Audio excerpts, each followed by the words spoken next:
Palavra da Verdade, com Hernandes Dias Lopes. Nós estamos trabalhando a exposição de Abacuque, e eu peço que você abra então sua Bíblia comigo neste livro, Abacuque, capítulo 1, versos 5 a 11. É o texto de exposição nesta manhã. Abacuque, capítulo 1, versos 5 a 11.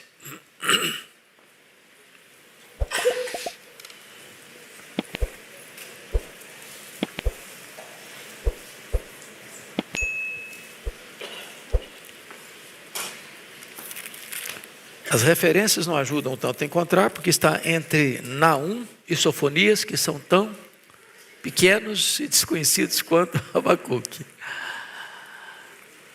Vamos lá então, Abacuque capítulo 1, versos 5 a 11. Já que está na tela, quem sabe poderíamos ler juntos? Vamos tá? Todo mundo? Vede entre as nações, olhai, maravilhai-vos e desvanecei. Porque realizo em vossos dias obra tal, que vós não crereis, quando vos for contada. Pois eis que suscito os caldeus, nação amarga e impetuosa, que marcham pela largura da terra, para apoderar-se de moradas que não são suas. Eles são pavorosos e terríveis, e criam eles mesmos o seu direito e a sua dignidade. Os seus cavalos são mais ligeiros do que os leopardos, mais ferozes do que os lobos. Ao anoitecer, são os seus cavaleiros, que se espalham por toda parte. Sim, os seus cavaleiros chegam de longe, voam como águia, que se precipita a devorar. Eles todos vêm para fazer violência. O seu rosto suspira por seguir avante. Eles reúnem os cativos como areia. Eles escarnecem dos reis. Os príncipes são objeto do seu riso. Riem-se de todas as fortalezas, porque amontoando terra, as tomam. E então passam como passa o vento, e seguem. Fazem-se culpados estes cujo poder é o seu Deus.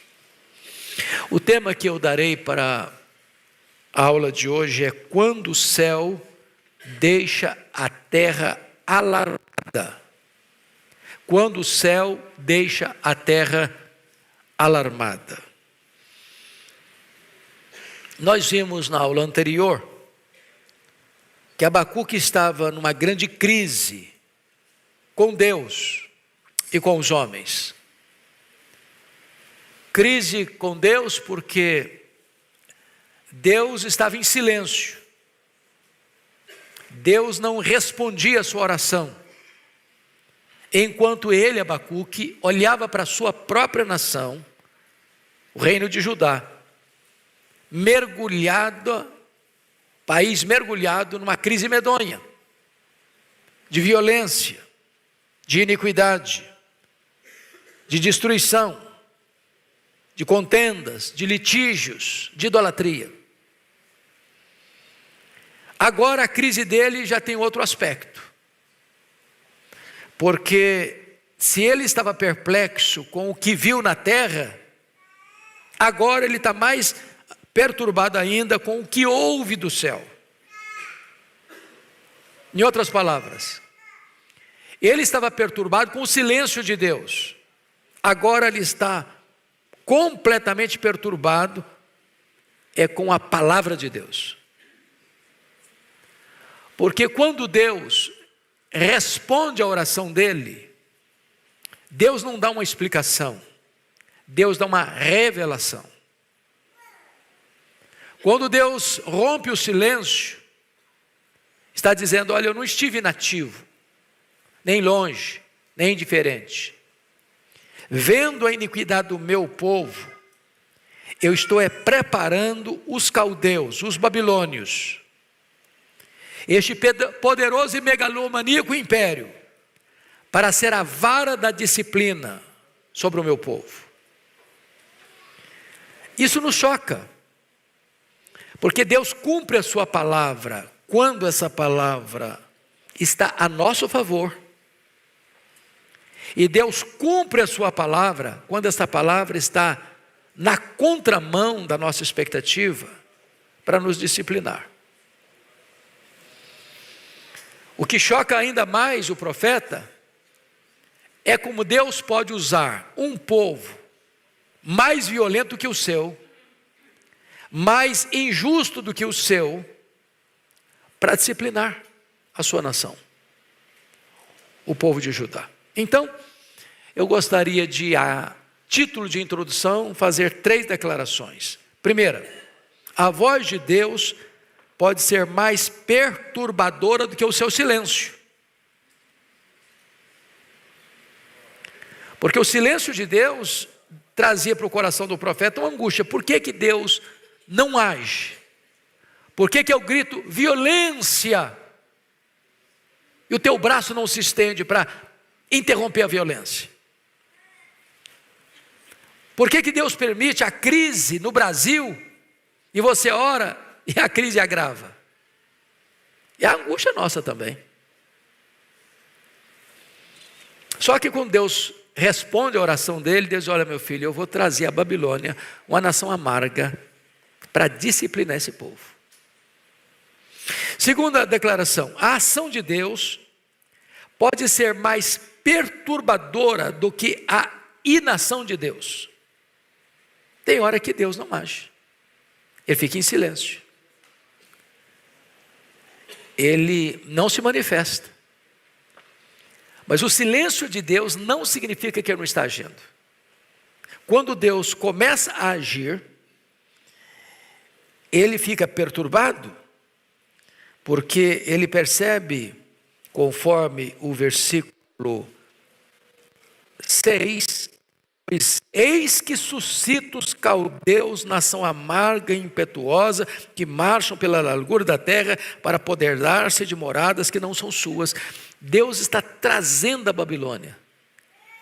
E a Babilônia vai fazer incursões em Jerusalém, vai saquear o templo de Jerusalém, vai levar os filhos de Jerusalém cativos, depois vai destruir Jerusalém, depois vai incendiar o magnânimo templo de Salomão e vai levar o povo para uma amarga escravidão de 70 anos.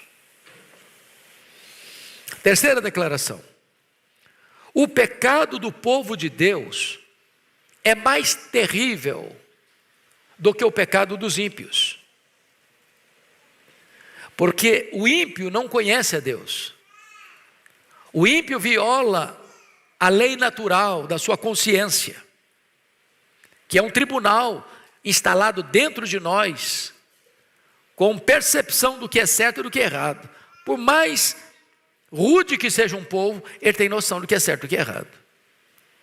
É a revelação natural. Entretanto, o povo de Deus tem a revelação especial. Tem a Bíblia, a palavra escrita. Quando o povo de Deus erra, o pecado dele é mais grave, é mais hipócrita, é mais danoso, porque o povo de Deus peca contra o maior conhecimento. O povo de Deus pressupõe que recomenda a vida de santidade e ele não a pratica. E quando o povo de Deus erra, as consequências são maiores. Então, dito isso, à guisa de introdução, vamos às lições do texto. Em primeiro lugar, vamos ver uma descrição das ações de Deus. Porque a queixa do profeta, no capítulo 1, verso 2, era essa: até quando, Senhor, clamarei eu e tu não me escutarás? Gritar-te-ei violência e não salvarás. Esse era o problema dele. Então vamos ver agora, quando Deus começa a agir, o que é que ele faz? Primeiro, Deus exerce um governo universal e não apenas doméstico. Leia de novo o verso 5, ponha na tela para todos nós, toda a igreja comigo. Vede entre as nações, olhai, maravilhai-vos e desvanecei, porque realizo em vossos dias obra tal que vós não crereis quando vos for contada.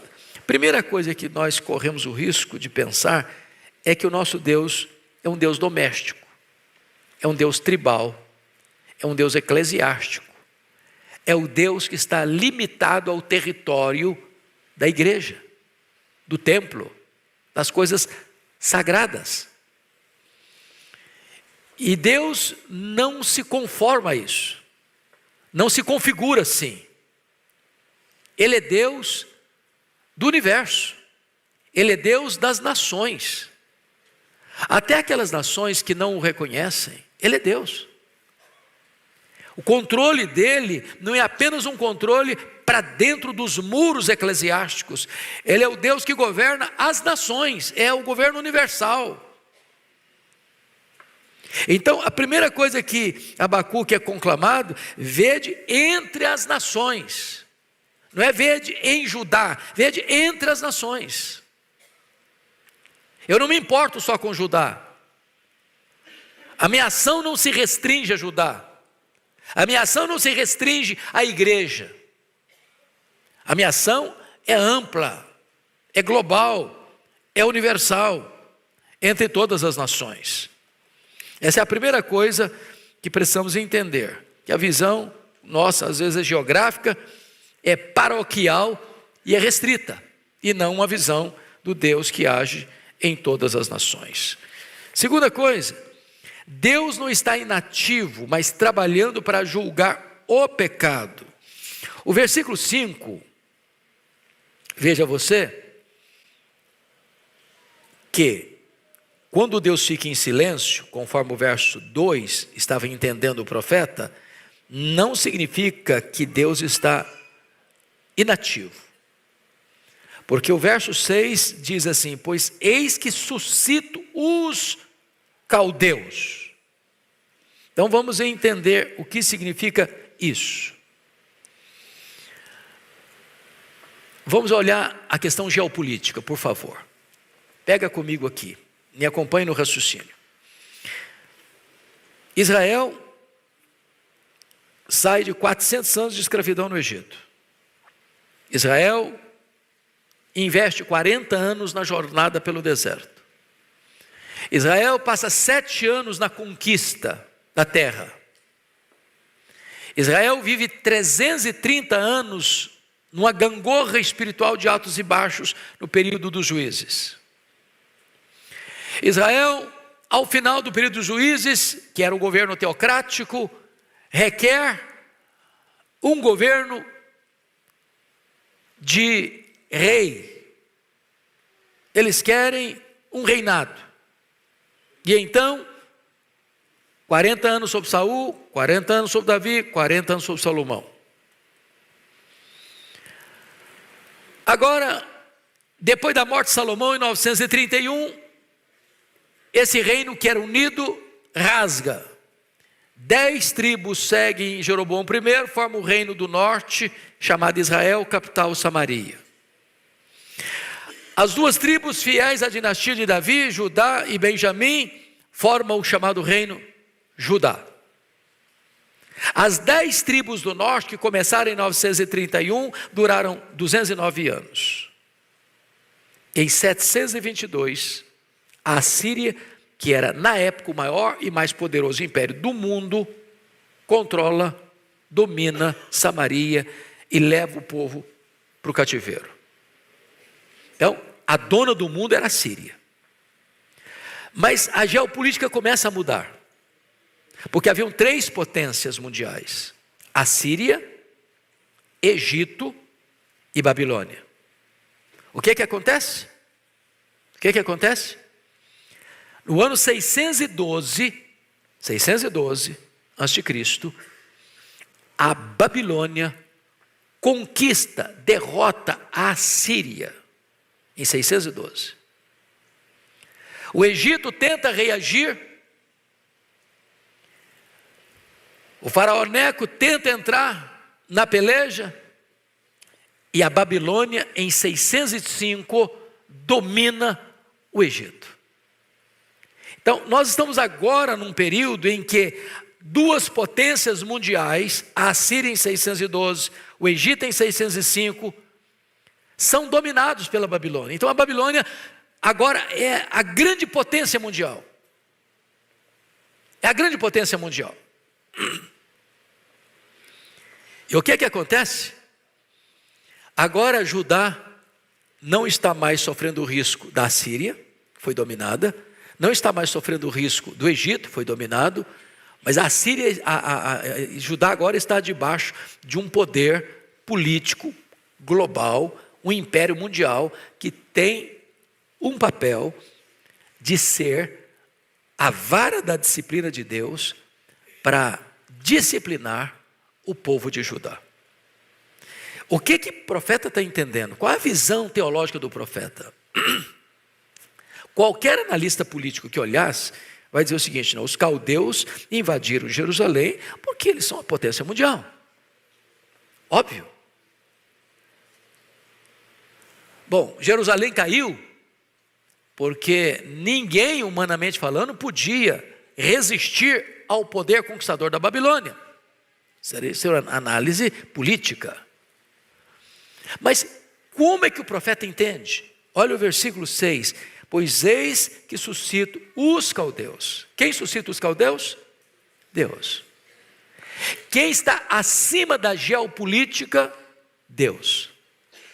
Quem trabalha a dança das cadeiras? Deus. E isso não é entendido apenas pelo profeta Abacuque.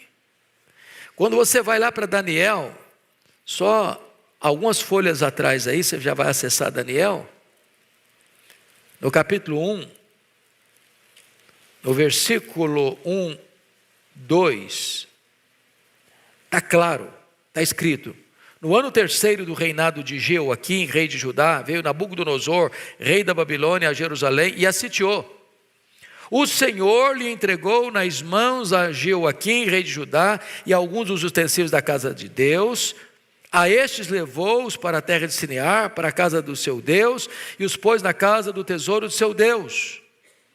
Disse o rei Aspenaz, chefe dos seus eunucos, que trouxesse alguns dos filhos de Israel, tanto da linhagem real como dos nobres. Em outras palavras, quem entregou os utensílios da casa de Deus? O próprio Deus. Então, a primeira coisa que eu preciso aqui que nós entendamos é que Judá não está caindo porque é fraco e a Babilônia é forte.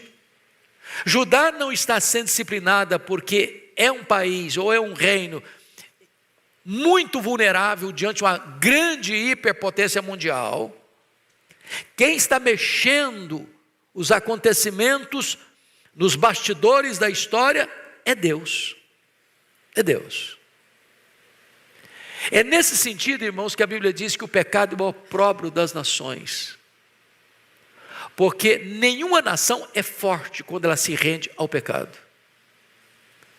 Os estudiosos mais tarde chegaram a afirmar que o Império Romano, grande Império Romano, poderoso Império Romano, ele caiu nas mãos dos bárbaros, porque estava podre por dentro. Podre por dentro. Então qualquer nação, seja Judá, seja a Babilônia, seja o Império Romano, seja o Brasil, não tem condições de ficar de pé se as estruturas estão sendo minadas. Quando o pecado é aplaudido, quando há uma inversão de valores, quando a nação se capitula ao mal, é isso que está acontecendo aqui com Judá. É Deus quem está trazendo. E o profeta vai dizer que essa obra de Deus produziria dois efeitos. Primeiro, espanto. Segundo, incredulidade. Versículo 5. Vede entre as nações, maravilhai-vos e desvanecei, porque realizem em vossos dias obra tal, que vós não crereis quando for contado. Não é possível. Não, isso não pode acontecer. Pois acontece.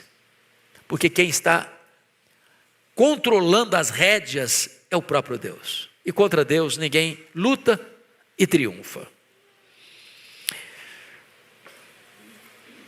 Agora, vamos ao segundo ponto. Uma descrição da disciplina de Deus. Versículos 5 e 6. O Deus que disciplina o seu povo é o soberano Senhor da história. Versículo 6. Pois eu suscito os caldeus. Se você olhar na história da humanidade, nos grandes impérios, cada império surge num período com um propósito divino. Deus levantou o Egito. E Deus já tinha dito a Abraão, 500 anos antes, que os descendentes dele iam para o Egito, iam ser escravos no Egito. Então aquilo não foi acaso, aquilo não foi coincidência, aquilo não foi um cochilo da história. Deus escreve a história antes dela acontecer. Quem levantou a Síria foi Deus. Está lá em Isaías 10:5. A Síria foi a vara da disciplina de Deus sobre as 10 tribos apóstatas do Reino do Norte. Quem está levantando a Babilônia para disciplinar Judá é Deus. Quem vai disciplinar a Babilônia é o Império Medo-Persa, e Isaías diz que o rei Ciro, era seu servo para fazer a sua vontade e liberar o povo que foi levado para a Babilônia cativo para Jerusalém. Quem levanta o Império Grego para disciplinar o Império Persa é Deus. Quem levanta e derruba o Império Romano é a mão de Deus.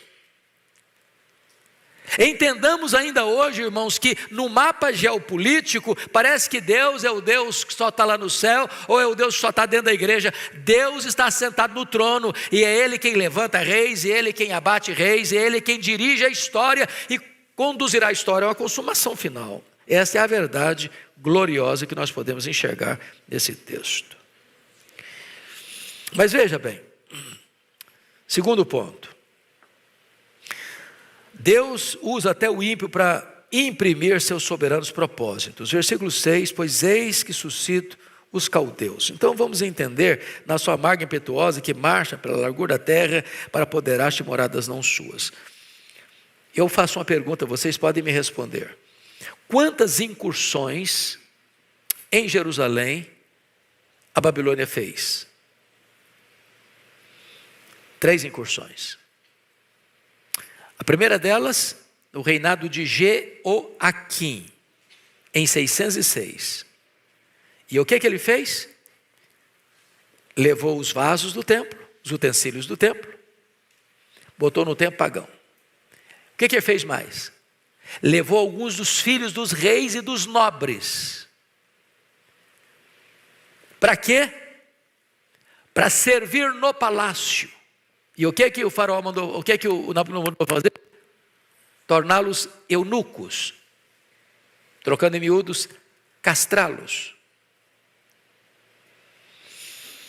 Por que ele fez isso? Porque embora Nabucodonosor fosse um rei absolutista, e o que significa um rei absolutista? É um rei que é maior do que a lei, ele é a própria lei, e você vai notar isso exatamente aqui. O que está escrito, o poder deles é o seu próprio Deus, versículo 11, fazem culpados estes cujo poder é seu Deus.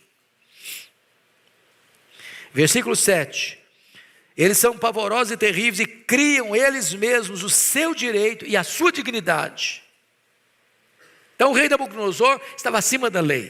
O que ele fazia?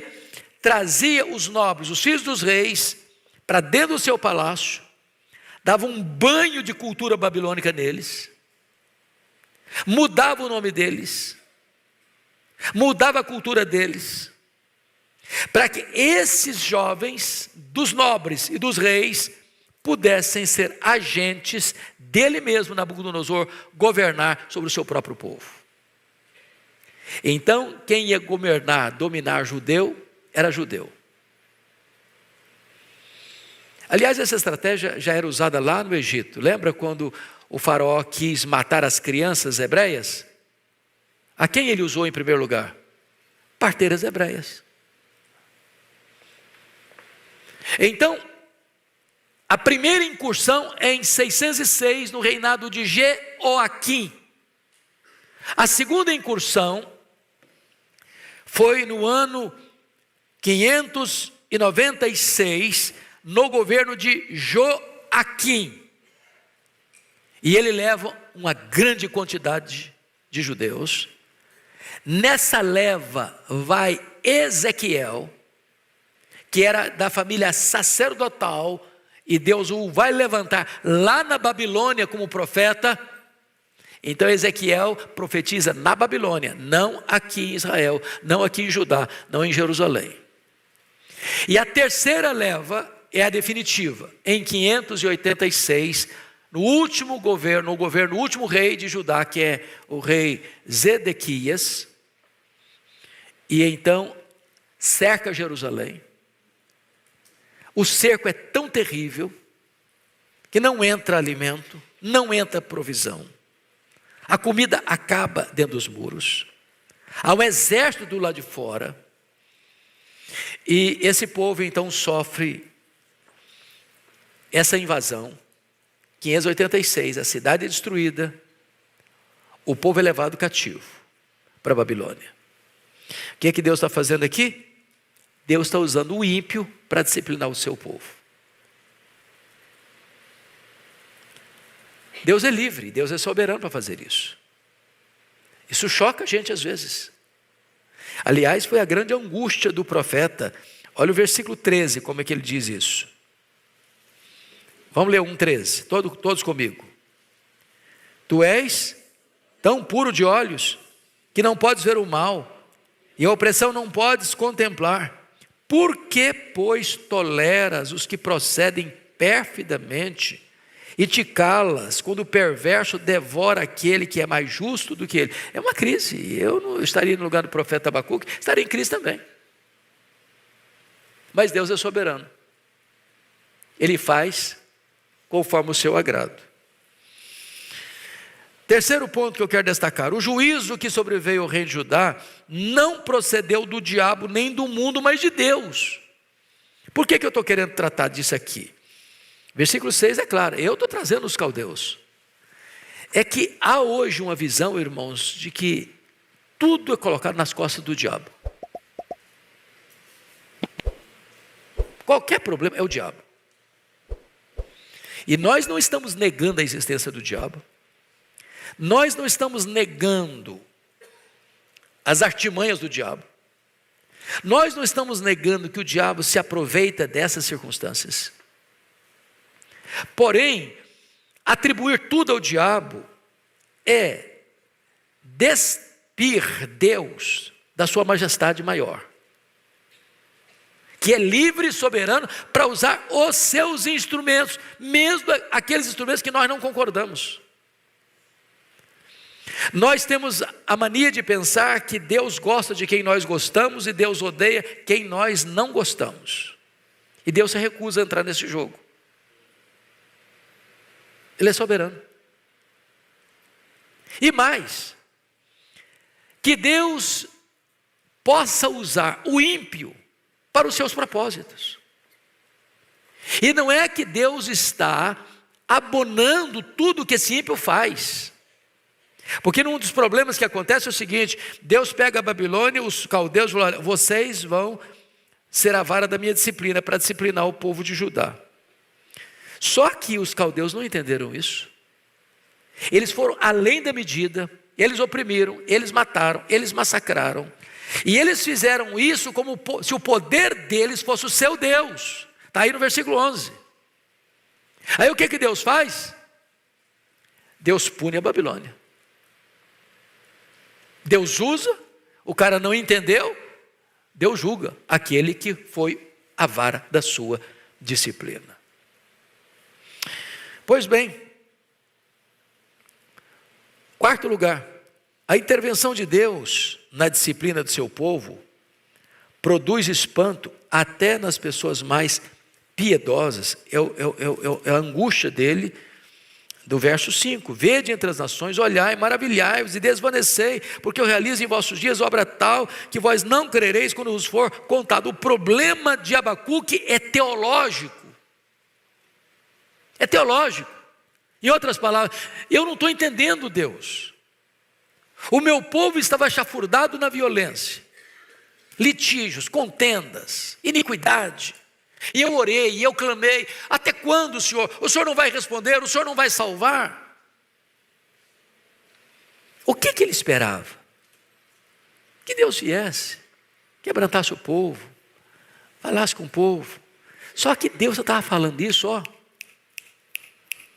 Se você perceber, esse rei Jeoaquim, que foi o rei que enfrentou a primeira invasão ou intervenção da Babilônia, o profeta Jeremias foi falar com ele, foi exortá-lo.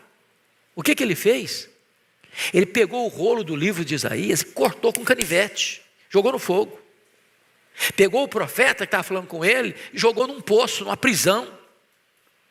Deus falou, Deus falou, Deus falou, Deus falou. Deus levantava profetas, Deus trazia exortação, e o povo não escuta, e o povo não escuta, e o povo não escuta, e o povo está ouvido, o povo endurece o coração, o povo endurece a cerviz, e Deus fala, e Deus fala, e Deus fala, e o povo não quer ouvir, não quer ouvir, não quer ouvir. Chega a hora que Deus diz, basta, agora não falo, agora eu vou agir. Agora é a disciplina. Tem hora que a única voz que as pessoas escutam é a voz da disciplina. Isso se aplica também até na criação de filhos, sabia? O apóstolo Paulo é fantástico quando ensina assim: e vós pais não provoqueis os vossos filhos a ira, mas criai-os na disciplina e na admoestação. Disciplina implica em limites e até em castigo. Admoestação tem a ver com palavra, com conversa, com confronto, com advertência, com admoestação. Tem hora que você deve falar para o filho. Okay. Se o filho engrossar para o seu lado, você é pai, ele é pequeno, ele engrossar para o seu lado, dá um tapa na sua cara. Não, filhinho, não fica legal você bater na carinha do papai, né? Ele vai engrossar mais ainda. Aí tem uma parte no corpo que é bem carnuda, e que você vai lá e dá, não é espancar, não é violência. Eu sei que hoje a psicologia moderna não aceita isso, mas eu prefiro ficar com a Bíblia. Eu prefiro ficar com a Bíblia. Então Deus faz o mesmo. Deus faz o mesmo com a gente. Meu filho, eu estou falando. Você não quer ouvir? Eu vou ter que pegar um remédio mais amargo agora.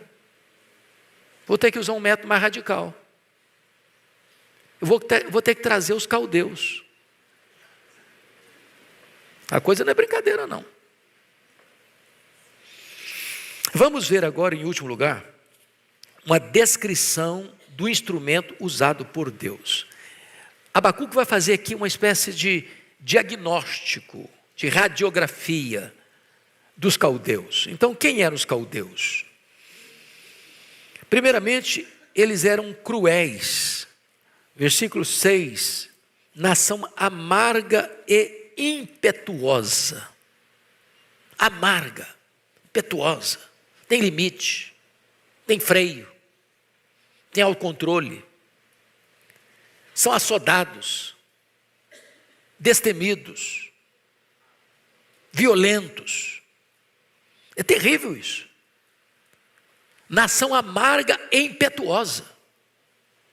Segundo, eles eram expansionistas, versículo 6b, marcham pela largura da terra para apoderar-se de moradas que não são suas. Aqui é um domínio que não respeita a soberania de outra nação, que não respeita os limites geográficos de outra nação. Eles se apropriam, se apoderam de moradas que não são suas, são expansionistas.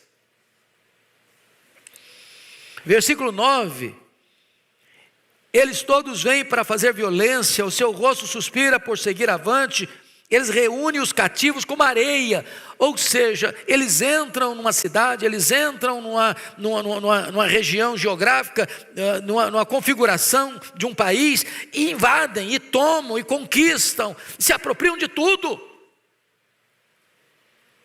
Implacáveis, expansionistas. Eles conquistavam cidades, eles feriam pessoas, eles queimavam templos, Eles conquistavam terras. Mas leia o verso 7 comigo. Vamos ler os versos 7, por favor. Todos juntos. Eles são pavorosos e terríveis, e criam eles mesmos o seu direito e a sua dignidade. Pavorosos e terríveis.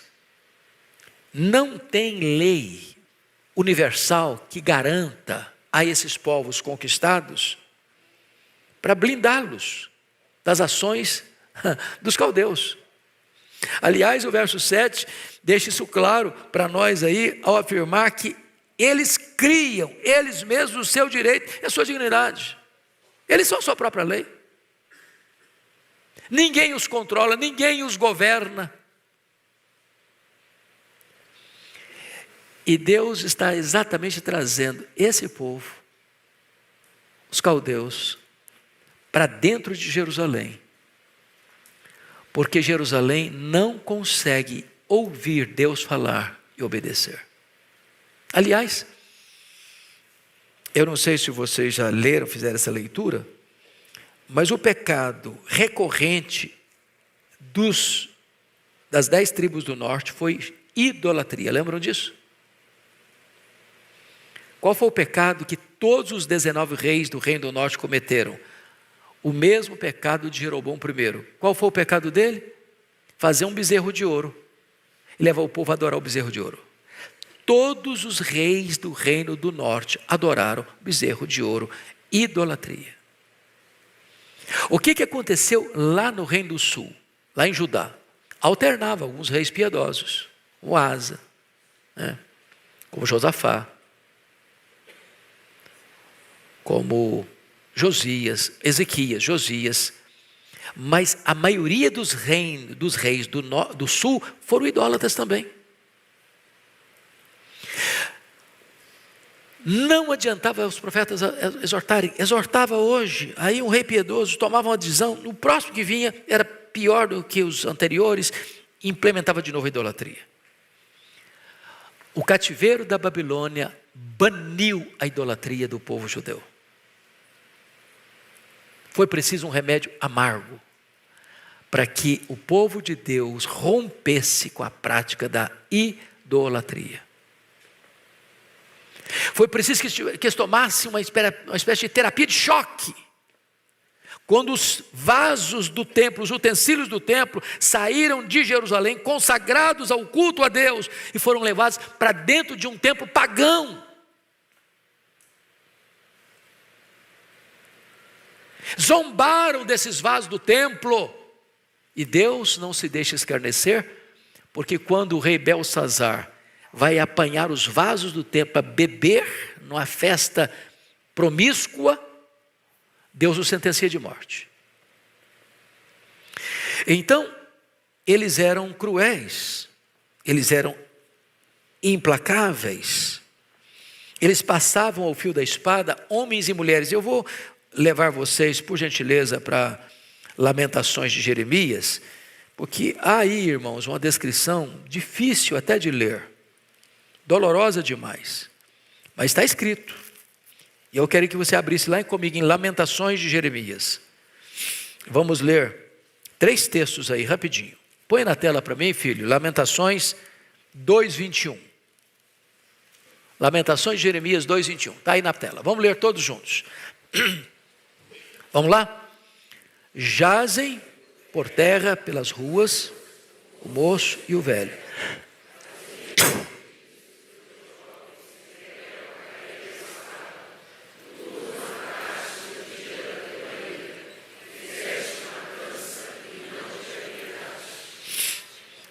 Preste atenção no que está escrito aí.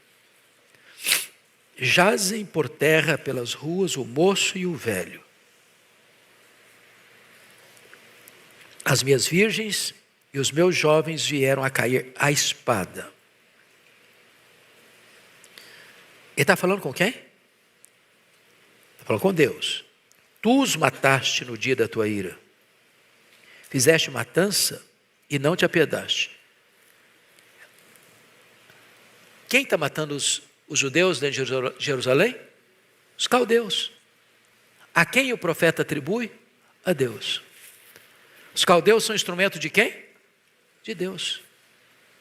O maior agente é Deus. Isso nos choca. Segundo texto, capítulo 4, versículo 5 de Lamentações. Vamos ler juntos. Os que se alimentam de comidas finas desfalecem nas ruas. Os que se criaram entre escarlata se apegam aos monturos. Ele está falando da classe nobre, da classe rica, da classe A, da classe que foi criada com o melhor, com o luxo, com o fausto, com a riqueza, com os banquetes, com púrpura, com linho fino. Estão cobertos de andrajo, com fome nas ruas. Terceiro texto, capítulo 5, verso 10 a 18. Esse capítulo é tão doloroso, e eu queria que você lesse com temor e tremor comigo esse texto. Vamos juntos. Nossa pele se esbraseia como um forno, por causa do ardor da fome. Forçaram as mulheres em Sião, as virgens nas cidades de Judá. Os príncipes foram por eles enforcados. As faces dos velhos não foram reverenciadas. Os jovens levaram a mó. Os meninos tropeçaram debaixo das cargas de lenha. Os anciãos já não se assentam na porta. Os jovens já não cantam. Cessou o júbilo do nosso coração. Converteu-se em lamentações a nossa dança. Caiu a coroa da nossa cabeça. Ai de nós, porque pecamos. Por isso caiu doente o nosso coração. Por isso se escureceram os nossos olhos. Pelo monte de Sião, que está assolado, andam as raposas. Esse é o cenário que Jerusalém viveu por uma razão: não ouviram a voz de Deus, tiveram que escutar a disciplina divina. Esses conquistadores também eram absolutistas, porque o verso 7 diz que eles fizeram, voltando agora para Abacuque, volta comigo para lá, por gentileza, versículo 7, está escrito: criam eles mesmos o seu direito e a sua dignidade. Isso é absolutismo. Eu sou minha própria lei, eu crio minha própria lei. Mas eles eram mais do que isso, irresistíveis. Militarmente falando, irresistíveis. Versículo 8. Leia o 8 comigo, por favor. Os seus cavalos são mais ligeiros do que os leopardos, mais ferozes do que os lobos. Ao anoitecer, são os seus cavaleiros que se espalham por toda parte. Sim, os seus cavaleiros chegam de longe, voam como águia que se precipita a devorar.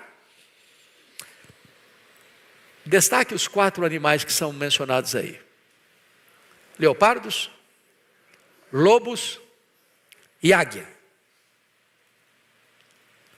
O que ele está dizendo? Ele está dizendo que os cavalos eram tão rápidos, tão velozes como o leopardo, um dos animais mais ágeis e velozes do mundo.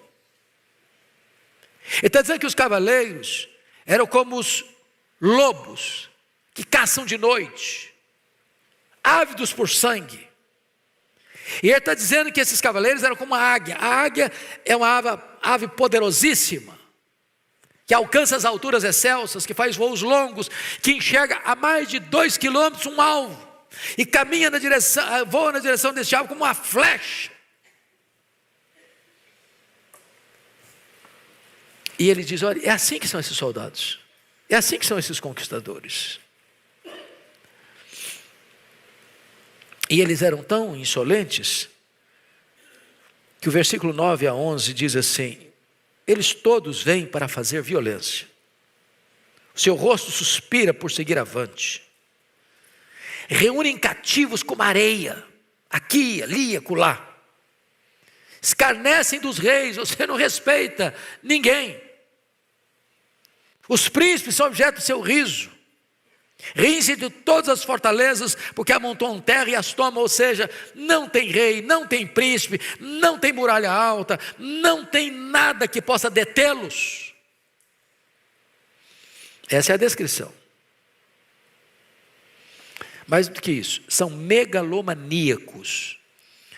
Versículo 11 diz que eles fazem-se culpados.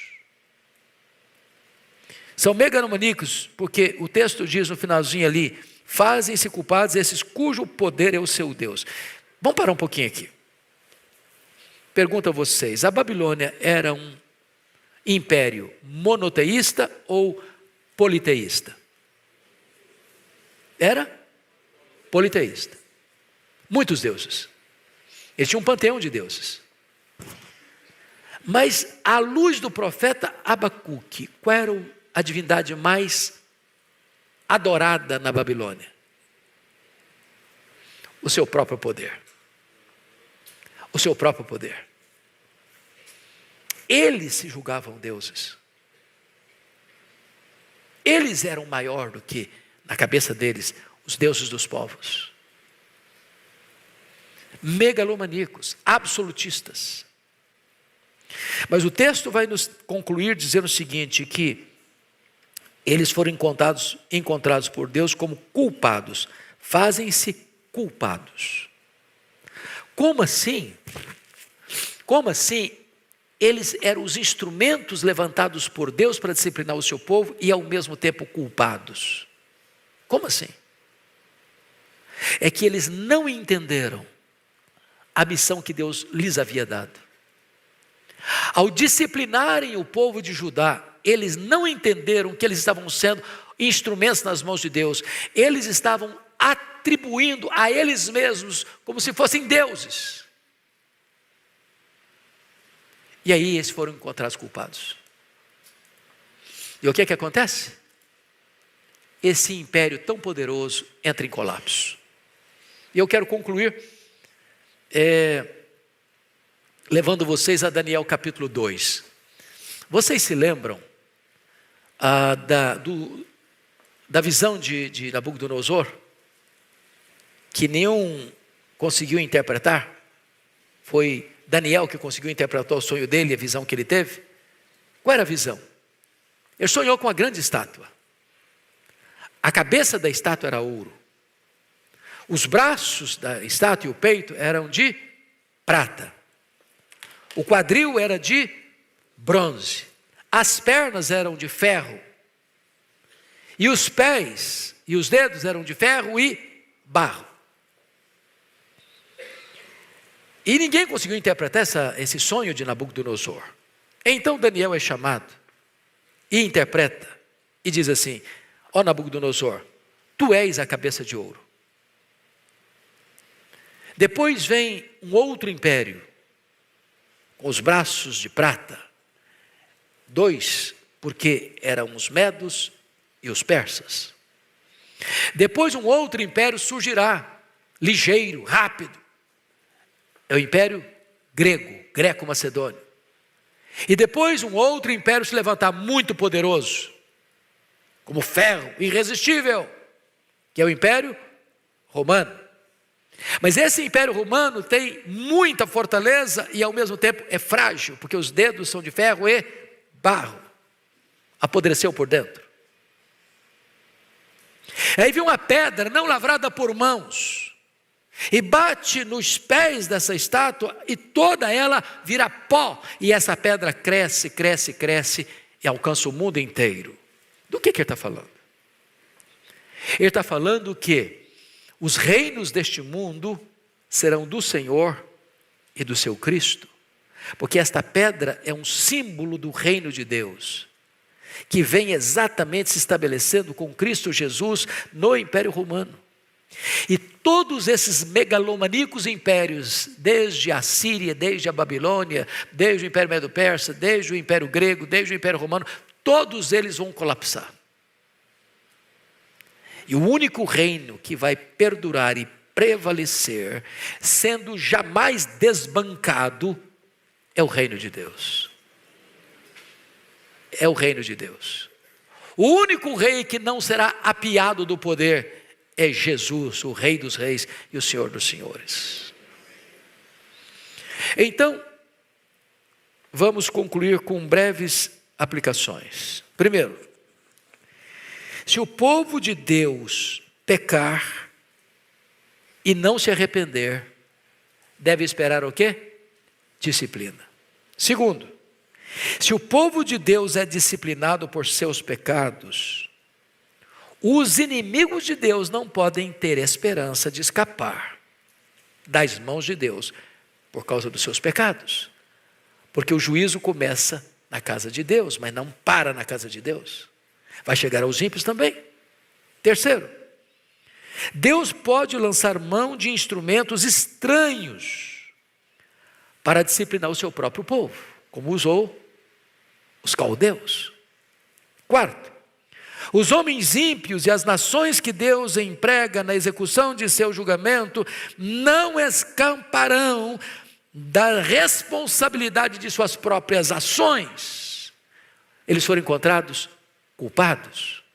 Finalmente, a exaltação de si mesmo é o último engano do coração dos tolos. A nossa força é o nosso próprio Deus. Quem pensa assim está liquidado. Porque a força do braço da carne, por mais forte, é vulnerável. Só buscando refúgio debaixo das asas do Onipotente é que nós estaremos seguros. Meus amados, que Deus nos abençoe, que Deus nos ajude, que Deus ilumine a nossa mente, para entendermos que o pecado é maligníssimo, que o salário do pecado é a morte, mas que o dom gratuito de Deus é a vida eterna. Vamos ficar em pé e vamos orar.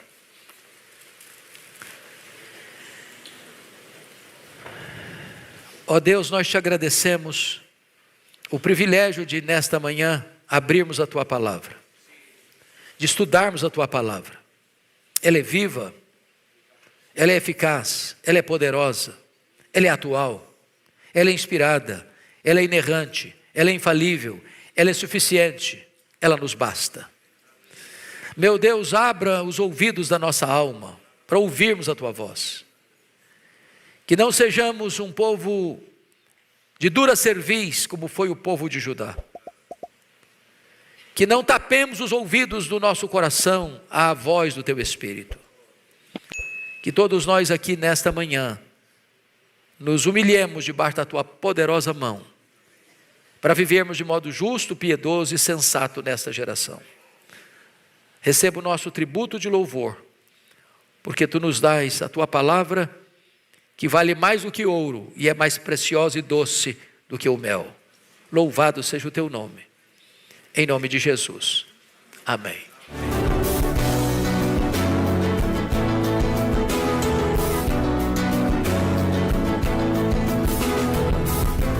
Palavra da Verdade, com Hernandes Dias Lopes.